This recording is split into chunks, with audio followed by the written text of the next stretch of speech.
Hello guys, and welcome back to Strategic Command World War II World at War with our Axis playthrough. In the last episode, we got into July of 1941, and we took on basically Italy and the front with the USSR on pretty much all angles.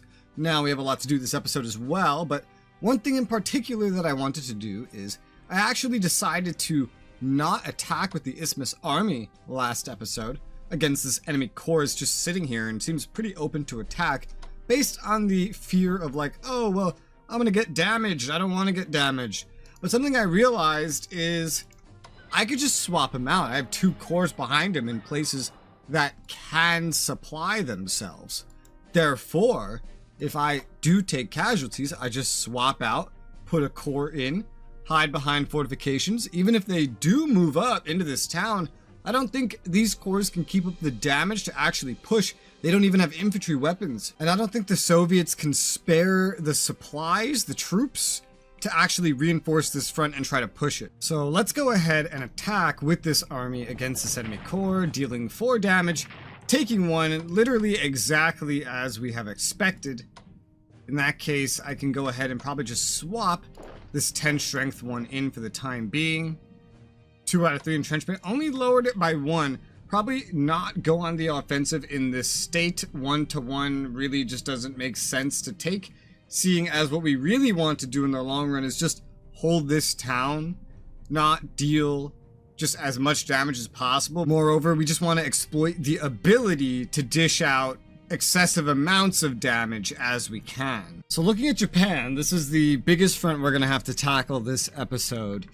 This is probably not worth the air power. This corps has 2 supply. I'm amazed it has any, but I guess it is connected to Henyang a little bit.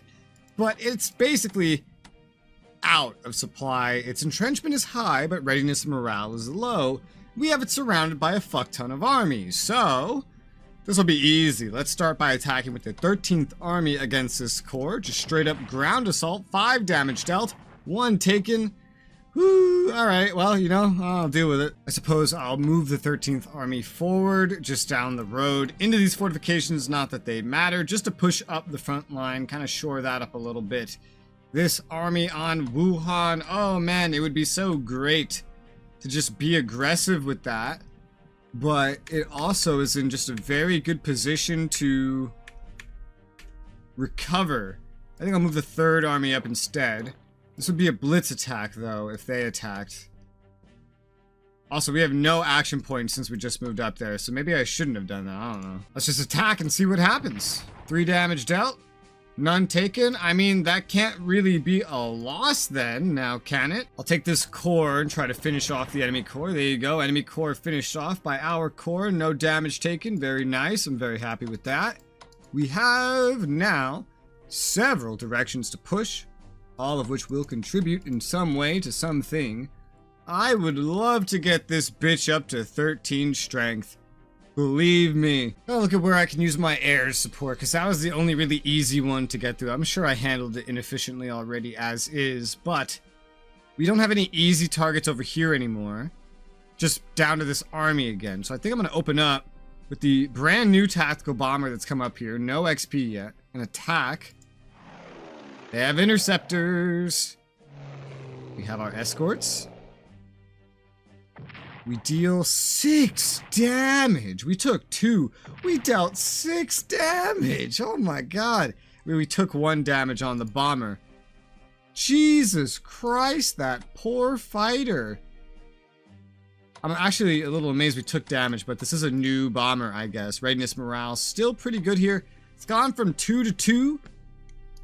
Well, it's gone to 1 to 3 now. 1 loss on our side, 3 on theirs. For what this is, I feel like that's still not worth it. So I'll send the other tactical bomber after them.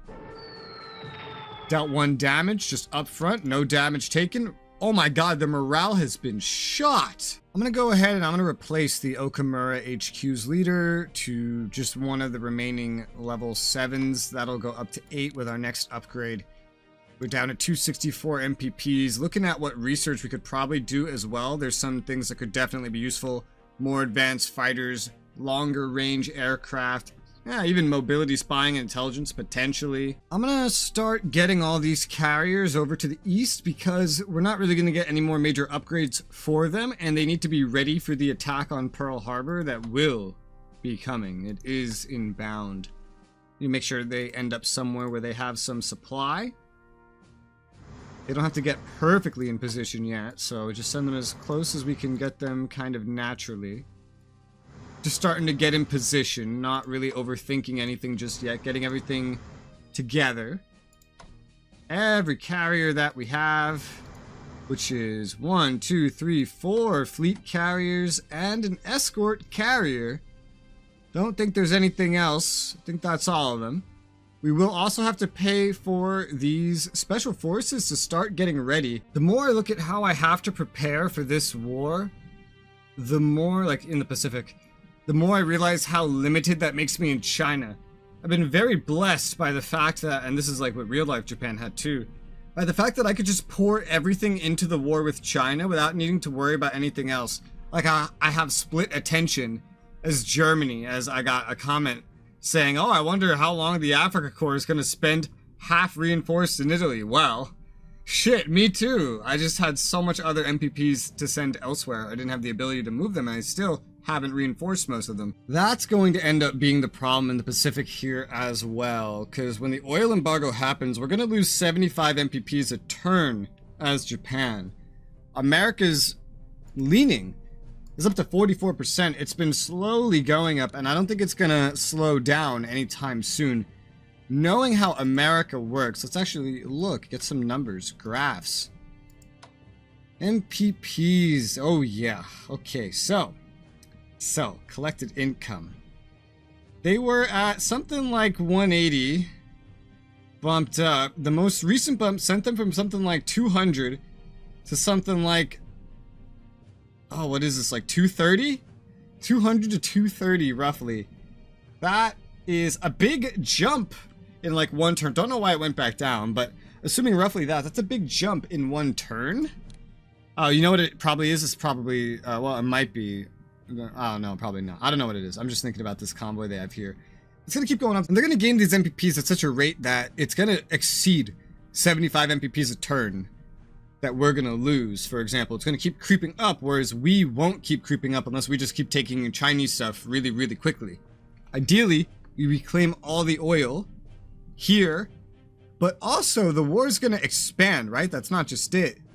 It's also going to be stuff like getting Singapore. Thailand will end up joining us. They will. Going for Rangoon, and we'll be able to cut this off. The war is going to expand here dramatically no matter what. And something I'm realizing is just like, yeah, I'm not going to have the MPPs to do all of these fucking fronts at once. Especially right now when I have to load up on long-range transports. Taking the DEI first is really the most important thing. So I need to get like my strongest, probably, special forces down there. I think like at least 3, maybe at least 2, right? But 3 might be better. It's just that it's 70 MPPs every time I put one of these bitches on a long range transport, excluding the amount that I just spent getting this HQ up, because that was a lot. It's just this is the last time I think I will ever need to replace an HQ leader. Yeah, basically this is just special. This is so much. 3 of those is all I could do before I have a minimal amount of MPPs. So that has me thinking like, how fast should I move here? Should I do the constant over-reinforcing that I've been doing this whole game? It's making me really have to think about that. So I am going to have to limit my pushes a little bit more now as a result, while we strike out to end up reclaiming our income, as well as claiming new income, like taking over the Philippines. That's going to have to happen. DEI comes first, and then this. I think these 2 would be pretty good for here. Maybe not enough? I don't know. I might be thinking of sending like way too much down to here, to be honest. 2 might be enough for this whole country, for all I know. I don't really remember. But Batavia should be the main thing I should have to take, and then there really shouldn't be that much else. I don't really remember there being a lot of defenses around here. I remember the Japanese just kind of showing up and landing on top of things like it's nothing. Managing how I do that with transports is going to be interesting as well, because it's like, okay, I land and I take Kuching, and that's worth 5 MPPs. Okay? And so how long does that take to repay 70 MPPs it takes to even board the transport?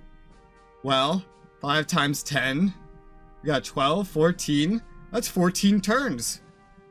Every turn's 2 weeks. That's like half a year each capital here would take to pay itself off. Oh, well, you know, there's like oil here, which would make it faster. It's not quite as bad as I'm thinking. Brunei's kind of bad. But maybe you could like land here and just walk up there. And this is like I was saying, how I'm gonna need to eventually cycle cores out from the front here and use them for maybe defensive island defending purposes. Garrisons there's not enough of. I can't recruit enough garrisons for that. And they're gonna be more needed in places where it's like, they're just sitting somewhere unimportant to get rid of partisans and that's it. Well, with that in mind anyway, let's go ahead and reinforce the 2nd Kwantung Army. 250. I'm making sure I keep at least 210, maybe. Because I want to start loading up these transports. They keep supplies for quite a while. They're going to have to start moving soon. Especially now that the Pearl Fleet's getting into position. Attacking the DEI can come first, I think. And just wait until like the next turn to do Pearl Harbor. Or even push on that. And maybe theoretically, I should just push up over this line before I even declare war. Or just, if I get the carriers as close as possible next turn to maybe right around here, it wouldn't be that much of a problem. That's my thought. I have to do a lot of thinking. I don't know. Organizing this is weird. This game is just a bunch of trial and error. This is why I'm doing this playthrough to begin with. But I'll take the medium bomber and we're just going to focus it right here. Another damage dealt. Okay, cool. And even lower readiness and morale. Perfect. And now we have a projector saying we're not going to take any damage at all against this very experienced army. Let's try it. We dealt 5 damage as promised. Took no damage as promised. Okay. We could potentially wipe this army out then. Well, let's swap the 6th army back in then. And attack. And we have killed an entire army sitting on Xi'an with just minor aircraft losses. Pretty happy with that. The 1st Air Army fighters can also now kind of just move in here. What's supply like? Alright, let's move them into right here with supplies doing especially well. So we have 2 escorts running at any one time so we can handle all these aircraft a little bit better. Absolutely nobody can make it into Xi'an right now. It's just, there's too much to cross at the moment. I realize that these special forces are probably intended for the Philippines, but that's not really what I'm going to use them for. And I also remembered that special forces don't need to be at a port to board a amphibious transport. So I'm going to set this one off right now on its amphibious transport. Just kind of spending that money just so I kind of have it in my head. This one as well. I want to get at least 2 of these out at sea right now. Now, they're going to have a ways to go to get down here. It might take a turn or 2, but that's fine. Kind of planning with that in my head. I believe literally this next turn, if not the turn after, is when the embargo will happen. I really want to take control of this railroad. This is very important to my upcoming plans involving like Indochina and Thailand eventually. This, along with all this. So, I'll take... We won't do elite reinforcements right now. We're not going to do that. I'm going to start moving armies up. I know the river's not the best place to do this, but I don't have a whole lot of choice, I feel like, when it comes to that. So, for now, I'm just going to take the North Chinese Front Army. How's supply going to spread around here, by the way? Could be better, could be worse. But, you're going to go down here. Oh, and you have a good chance to attack over there, too. This is my main priority. Getting around is going to be weird. I'll move the Konglomerat HQ forward. I want to get it up front somewhere good. I will move some cores forward as well, probably. Yeah. Oh my god, this one's not nearly in as good of a position to move. Elite reinforcements we're probably just not going to mess around with right now. I will reinforce this army. Let's look at how we're spending money. It's 96. If I spend another 14 here, that would bring me down to math. 82? No, yes. 82. Okay. That was like #1 on my priority list right there. I'm gonna need more garrisons. I'm gonna need more of like so many things that I don't have. Oh god. Money, money, money. I had such an easy time. I was just really overemphasizing China, but that's fine. That's fine. I can account for this stuff more in further playthroughs. We do need to get this new garrison into position. I'll put that on Nanchang so we can watch 3 different points. Yep. Definitely gonna need more at some point as well. We have an army back here just chilling. I think I was gonna rail that forward, but I'm not really gonna have the money to do that if I try to get 3 of these at sea right now. Maybe I should only get 2 of them at sea?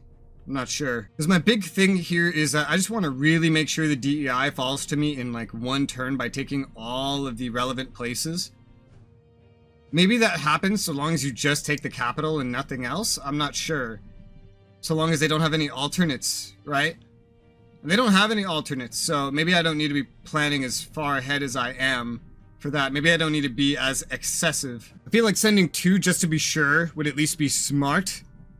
And then the rest needs to get ready for like the Philippines and whatnot and other little important islands that could benefit me and hardly ever pay back. Maybe Guadalcanal? I don't believe they start with anything defending Guadalcanal. Port Moresby, of course, is important. Ah, just so much money. I want to reinforce these maybe, which is why I'm like looking at my options for spending money. I have armies that need to be moved around. This guy needs to get out of here. This corps is just all bunched up and he doesn't need to be here. So I'm just going to force march him away because he'd be good to just put on like island duty somewhere eventually. He could be my first corps that I get out of there for that purpose, for that reason. Especially if I can kind of get another army here moving in to replace him. We have 4 armies here, 2 here. We don't need more here. This is already kind of excessive. More down here would be nice. Maybe how many armies do we have? 1, 2, 3, 4, 5, 6, 7. 7 armies right here. That's already a lot. If I had 8, I could split off 4 to like go for other targets, maybe? Actually, if you count this one, there is already 8. This one's probably more needed in the north because the north will end up expanding eventually.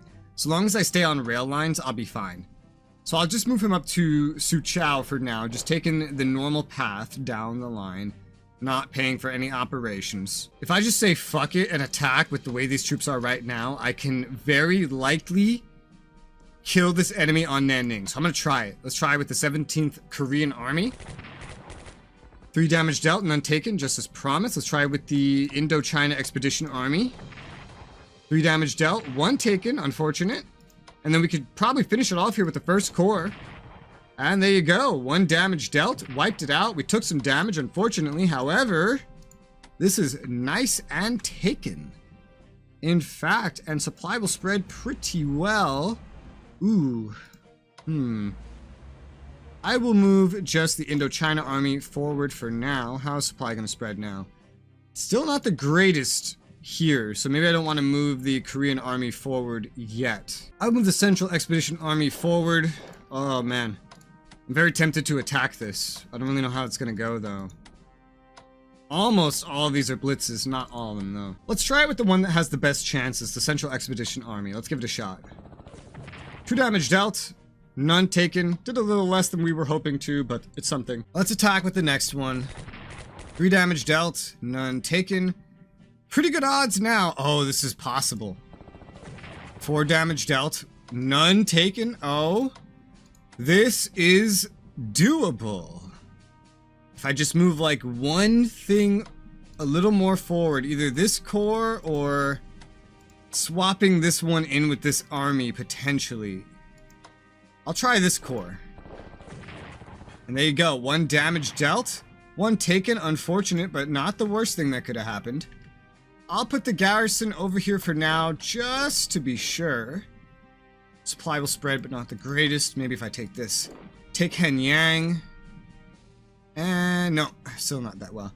Now all we need to take is Guilin, and we will own this rail line at a very important time. A time where we will need to get ready to rail units into Indochina in order to save costs. Railing is, well, better than transporting, unless they're coming from here, in which case we might as well just directly transport them via normal transport boat. I'm looking at these other special forces, and for some of them that don't have very far to go, like for example this one going to Guam, I am very tempted to just use regular amphibious transports. It would save me 14 MPPs each. However, it would just be more limited in reaction. Like if it ends up being defended, which I don't think Guam is, they wouldn't really be able to get away type of a deal. I know I did similar cost-saving tactics when invading Japan as China last time. That's why I'm looking at it now. I know like this one definitely needs to just take a long transport. This one maybe doesn't. How much supply do these start with? 10. I know it goes down by 1 every turn. It might do the same thing for normal amphibious transports. I haven't used like one this entire playthrough so far. I think for a third one, I will go ahead and put this one just in a normal amphibious transport. Hopefully this isn't a mistake. It has 6 action points. 1, 2, 3, 4, 5, 6. It can actually almost reach there completely. I'm just gonna have this move, maybe not this turn, maybe next turn. Just for the safety of this port right here to prepare itself. We're not attacking America literally right now. 10 supply, it's more than enough to get ready.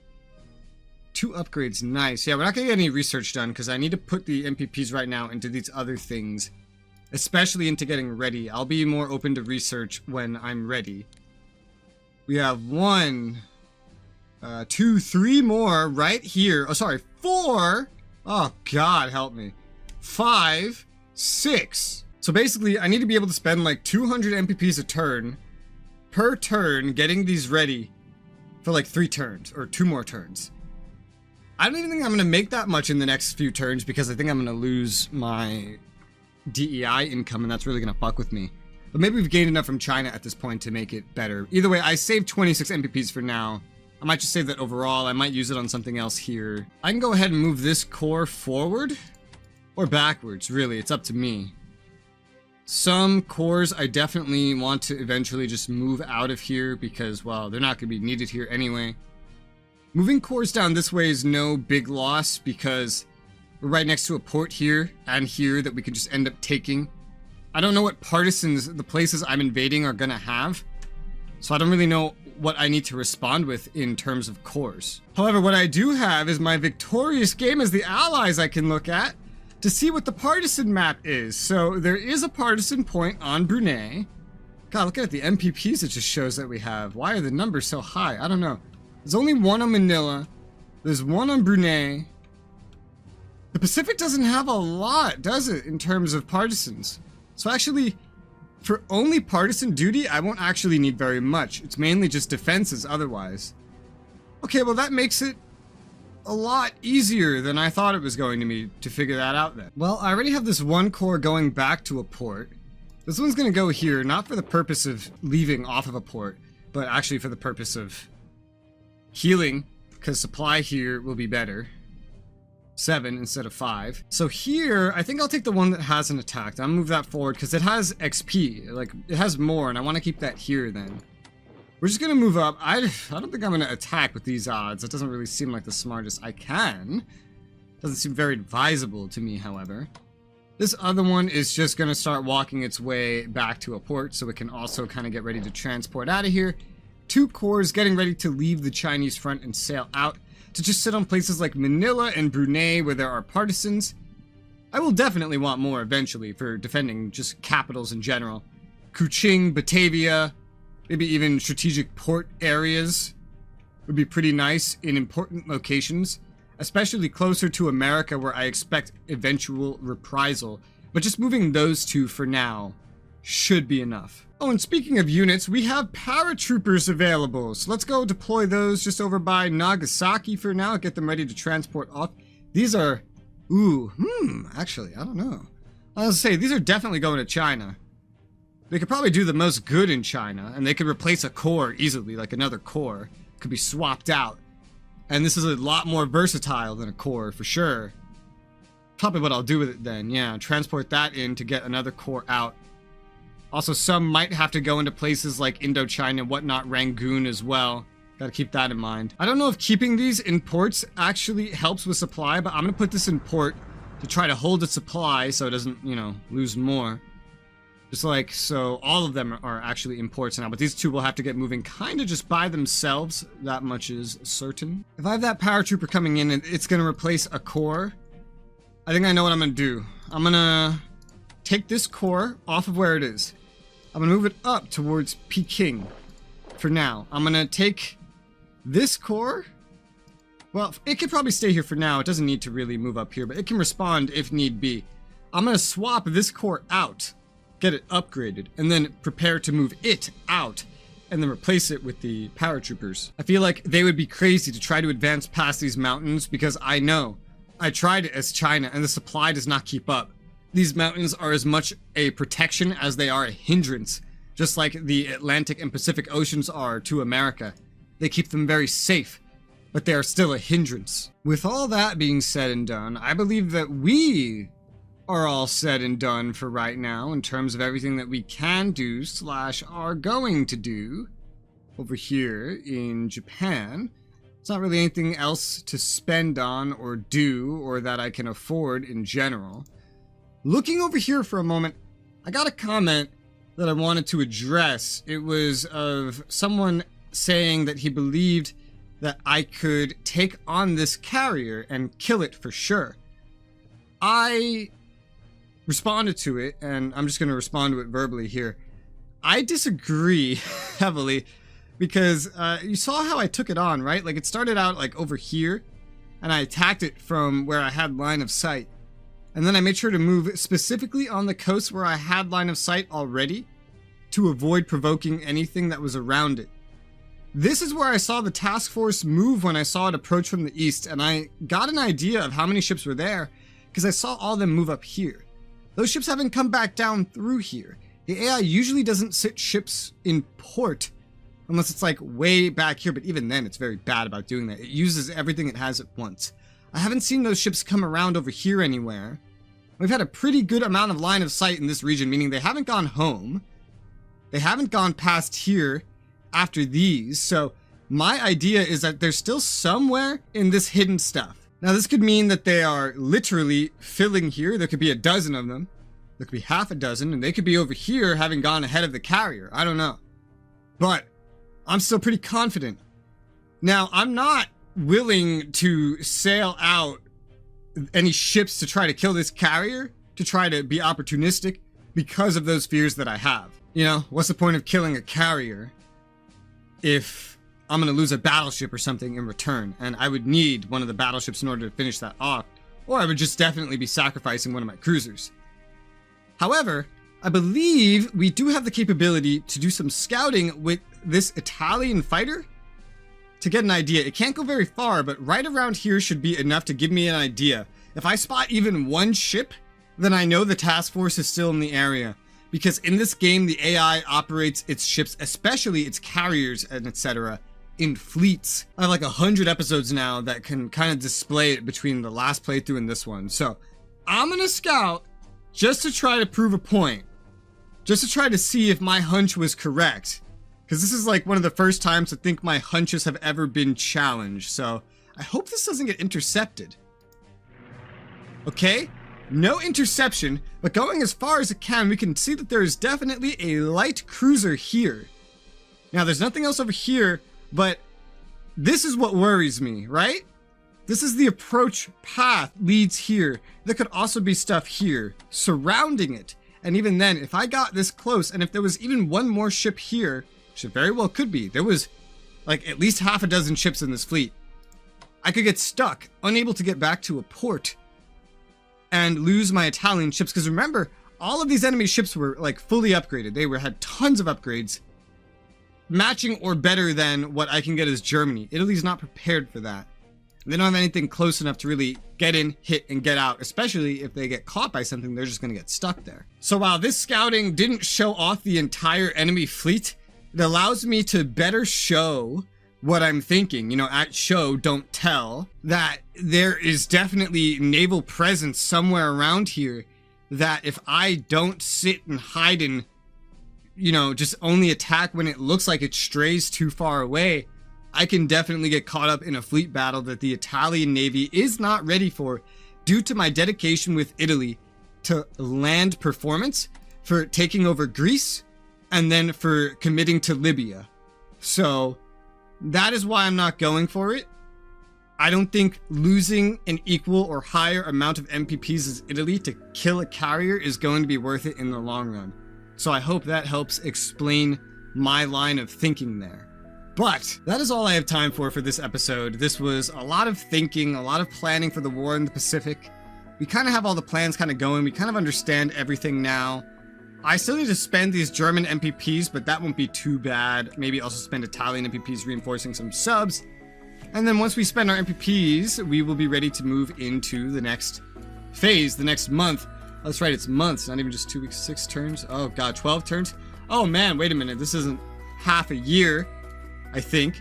Yeah, that this would take to pay itself off, these 5 MPP towns. It's like a year. Oh, Jesus Christ. Well, anyway, math, great, I'm terrible at it. Thank you guys very much for watching, and I'll see you on the next one.